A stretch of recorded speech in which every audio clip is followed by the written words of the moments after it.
tule põlvedele ja võta käeulatusse raskus. Sa võid seda harjutust teha ka ilma raskuseta, et alati leia endale see kõige sobivam variant. Toeta üks käsi õla alla, võta põlved puusade laiuselt, nii et sul põlv toetub siin otse puuse alla.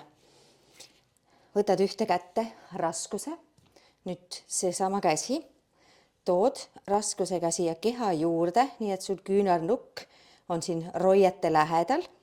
Jätad küünarnuki paika ja siit sirutad käe. Uuesti kõverdad tagasi täisnurka ja tood tagasi mati peale. Küünarnukk siis kogu aeg püsib siin roiete juures. Kui kätt sirutad, siis tunned, kuidas siit see käsivarre, õla tagaosa, kõik läheb kenasti töösse ja tagasi alla. Kõigepealt teed ära ühe käega ja siis vahetad, võtad raskuse teise kätte. Mida siin veel jälgida?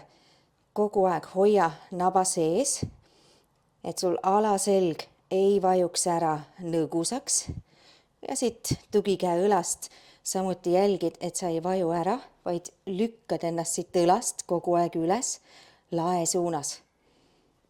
Ehk siis sa terve kehaga toetad seda käetööd.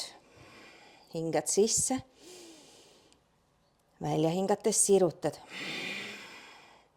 Hingad uuesti sisse, kõverdad, hingad välja, tood mati peale.